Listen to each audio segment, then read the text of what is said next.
Hello, this is Dr. Garrett Castleberry, Associate Professor and Program Director of Communication, Media, and Ethics at Mid-America Christian University.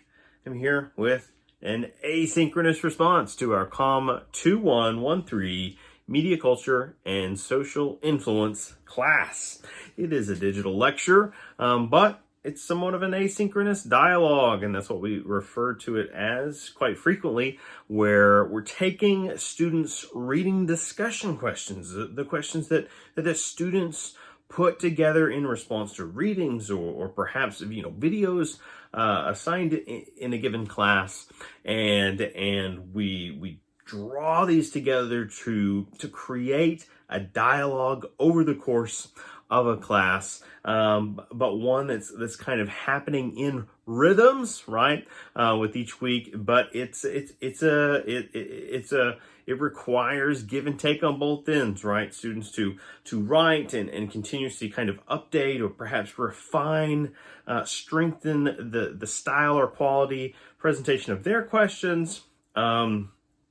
And for our instructors to formulate responses that kind of thoughtfully reflect on that. So together we're co-creating knowledge, we're co-creating information on this educational journey.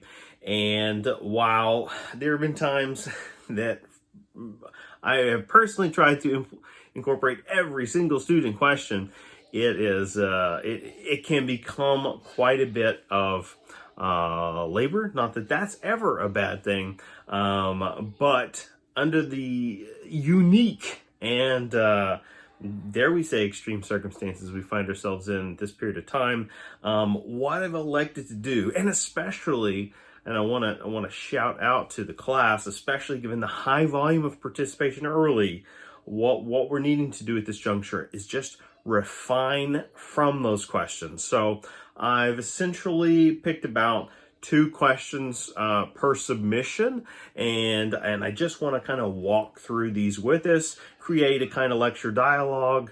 I love student engagement, right? And sometimes students will talk about that absence of it maybe in an online class, in an online experience, and that's a critique for me as well when I entered into online types of higher education. And I've always looked at ways we can close the gap, where we can come together despite being far apart. And I believe an asynchronous dialogue achieves that for us. And it certainly respects while it reflects on the information we're processing in real time. So I look forward to this process with you. We'll be coming to you each week to talk about some of your questions. There's just never time to get to all of them, or perhaps sometimes if our questions are rushed or rough draft or whatever, they can possibly be in poor shape. So it's hard for me to always know to exactly decipher what a student is asking, and my goal is certainly to try to help us improve in that area as we go. But we had plenty to choose from in week 1, and I want to jump right into some of those questions. I'm doing this different from the norm. Of course, I'm not in my work office. The campus is closed, but it's not going to stop us. It's just creating new challenges. And so usually I like to print them off. I love to kind of hold the paper in hand to read them. I'm a note taker. I appreciate handcrafting, shorthand, ideas, thoughts, responses, going through it in a kind of private way, and then coming back and having those almost lecture style materials put together. But here we're kind of we're limited. I've long since done away with home printers, for better or worse. Sometimes it's showing to be for worse, but so I'm trying to what I'll be doing is reading them digitally here, scrolling around, and that's just I read all the time on digital platforms, and I read all the time in print. I do both. But what's so funny is how certain skill sets we learn how to distinguish between them. And so bear with me. It could be hopefully it won't stagger my ability to engage your thoughts over time. But let's jump into some all things said. So I want to start with a couple of questions. Looks like these first pair of questions come from Jennifer.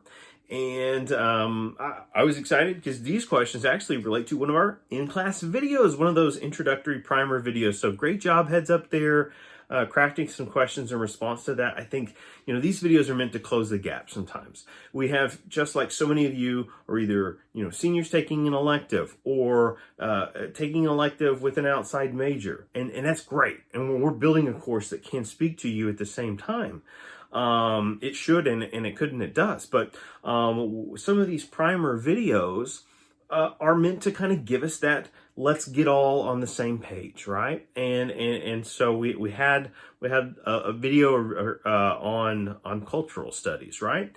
And I've talked about how this course embraces some basic theories and perspectives in communication as well as media studies, right? And we have those dueling Arthur Asa Berger books, and one is more focused in communication, and one is more focused in media studies. But you will also see the overlap as you read them together, and they're intentionally designed to kind of to recognize the overlap. And our third text will do that for us as well.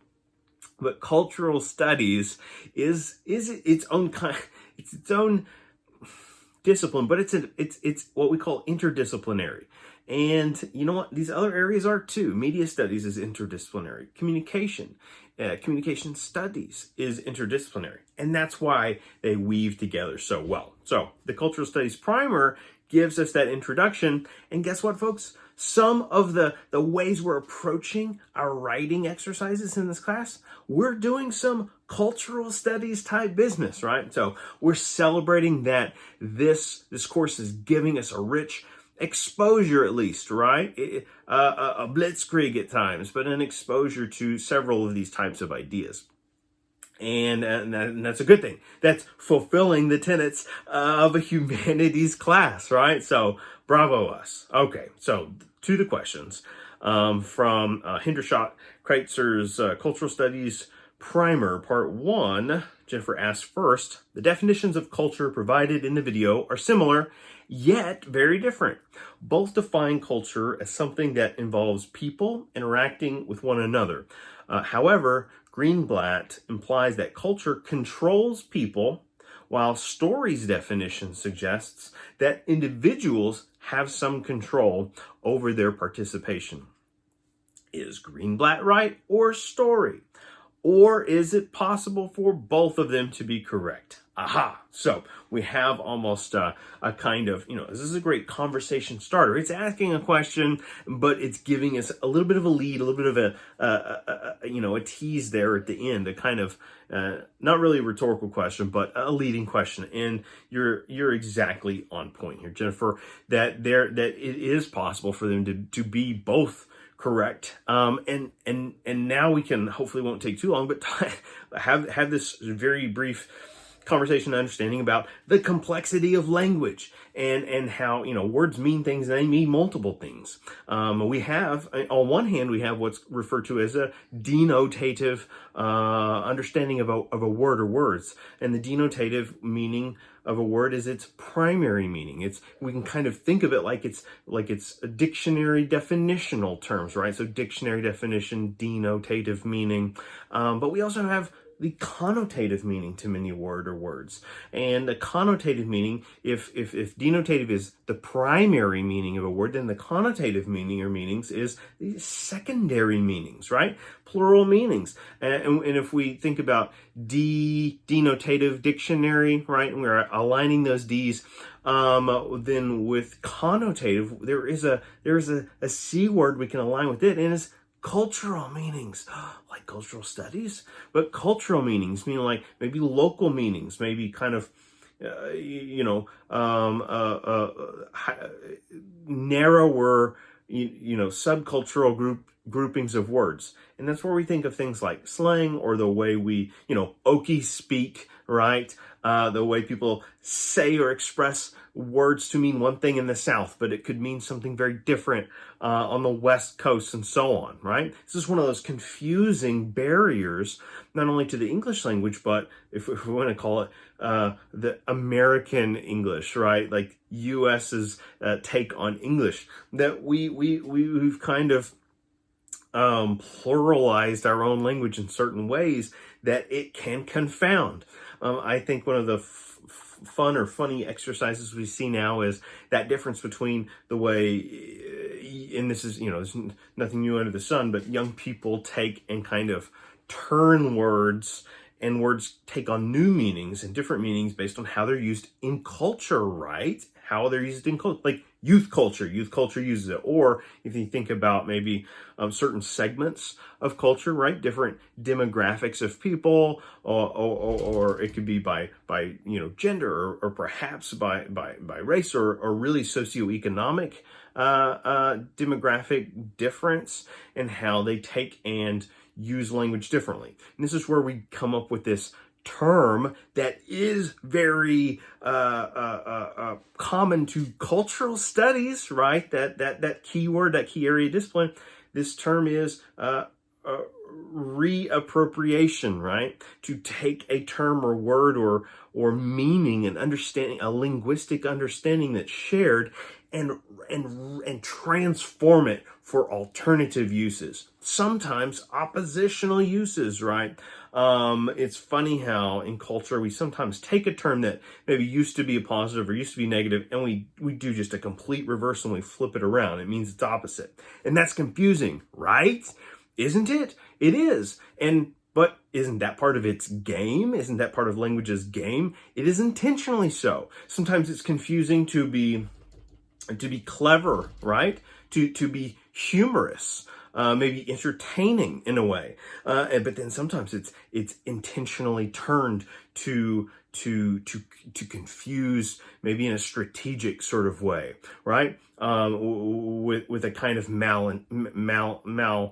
conceit or something of that nature. So we can think of language as having that malleability, and that helps us understand how both of these sort of offered definitions of culture can be right. At the same time, it doesn't have to be on oppositional ends of the spectrum, right? It doesn't have to be like a good definition, a bad definition. That's not what we mean either, okay? Sometimes it's about a word, a term can have so much complexity and history to it that it has deeper meanings, that it has sort of multiple shared meanings. And I mean, just use dictionary, right? For common terms. And what do you have? You have your A definition, your B definition, your C definition, and so on. And this is the sometimes the complexity, sometimes the simplicity of language over time, that it stays around, but it's going to have some of those complexities. All right. So that is our question 1 here. And we're going to jump into many more questions. Just want to give us this first taste, and sit tight. We've got lots more in store.